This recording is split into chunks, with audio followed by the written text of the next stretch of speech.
Vous connaissez aujourd'hui les difficultés que rencontrent nos élus locaux avec la crise sociale que nous vivons, générant des attentes fortes de notre population.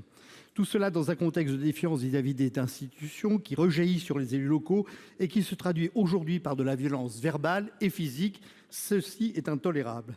Dans ce contexte, nos élus sont en première ligne en créant de nouveaux services, souvent pour compenser les défaillances des services publics relevant jusqu'à présent de l'État. On pense en particulier à la santé.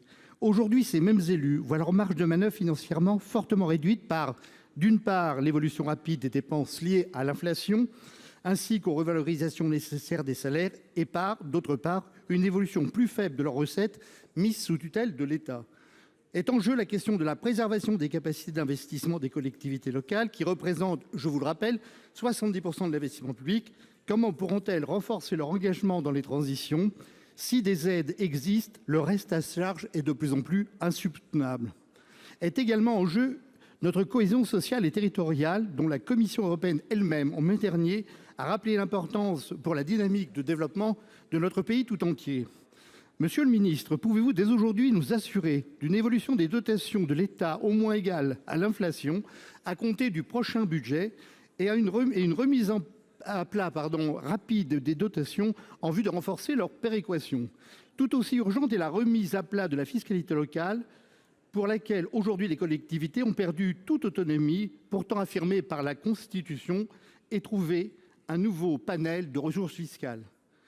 Pour garantir ce principe, à plusieurs reprises, le Sénat, et en particulier notre groupe, avec la proposition de loi constitutionnelle de notre collègue Éric Kerrouche d'août dernier, a formulé des propositions pour que soit discutée chaque année une loi de financement des collectivités locales et éviter que les collectivités ne soient des variables d'ajustement. Monsieur le ministre, pouvez-vous nous dire si sur ce point, la position du gouvernement peut évoluer ? Vents violents, orages destructeurs, qui aurait pu prévoir ? Depuis des années, les scientifiques du GIEC et du Haut Conseil pour le climat nous alertent sur l'intensification des phénomènes climatiques extrêmes. Ce n'est que le début. Qui aurait pu prévoir ?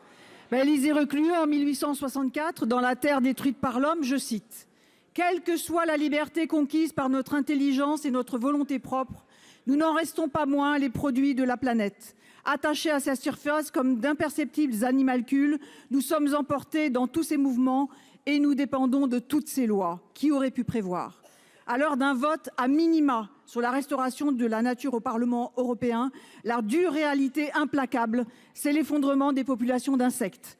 Le 29 juin dernier, l'État a été à nouveau condamné. Le tribunal administratif de Paris, à la suite de requêtes de plusieurs associations, enjoint la Première ministre et les ministres compétents de prendre toutes les mesures utiles de nature à réparer le préjudice écologique et prévenir l'aggravation des dommages en rétablissant la cohérence du rythme de diminution de l'utilisation des produits phytosanitaires.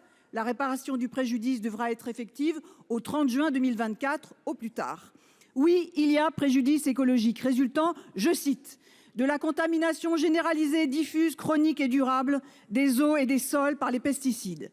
En 2021, la note scientifique de l'Office parlementaire d'évaluation des choix scientifiques et technologiques de notre collègue Annick Jacquemet, sur laquelle s'appuie notamment la décision du tribunal faite inédit, mentionne qu'un tiers des espèces d'insectes sont menacées d'extinction dans le monde, alors qu'ils sont un maillon essentiel de la chaîne alimentaire, et conclut: les pesticides constituent une menace particulièrement importante pour les insectes en raison de leur utilisation intensive depuis des dizaines d'années et des réglementations inadaptées pour évaluer les risques qu'ils font encourir. Vous n'avez plus le temps de tergiverser, tous les signaux sont au rouge, la situation appelle une action urgente, ambitieuse et forte. Que proposez-vous pour enrayer ce désastre ? Coup politique suivi d'une grande désinvolture, sélection des dossiers bâclés et opaques, précipitation dans l'élaboration du cahier des charges comme de l'appel à candidature, fait du prince concernant l'attribution ou la non-attribution de subventions, et finalement un fiasco. La commission d'enquête sénatoriale sur le fonds Marianne, sous l'égide de son président Claude Raynal et de son rapporteur Jean-François Husson, a établi un rapport accablant. S'y ajoutent les conclusions de l'inspection générale de l'administration, tout aussi sévères. Les dysfonctionnements constatés, ils sont d'autant plus graves qu'ils concernent une politique publique indispensable, celle de la lutte contre la propagande islamiste. Et ce n'est pas cet objectif qui doit être remis en cause, c'est son détournement qui est inacceptable et qui doit être dénoncé. Alors Madame la Ministre, comptez-vous mettre en œuvre les recommandations établies par la commission d'enquête sénatoriale pour éviter que de telles dérives ne se reproduisent? Et surtout, quelles conséquences politiques le gouvernement compte-t-il en tirer? Nous partageons les objectifs de lutte contre la propagande islamiste, mais votre réponse n'est pas convaincante. Vous parlez de réactivité et de transparence, mais quelles conséquences politiques tirez-vous de cette affaire? Après la révélation du scandale du fonds Marianne, la Première ministre avait déjà jugé que se séparer de la ministre concernée n'était, je cite, pas nécessaire.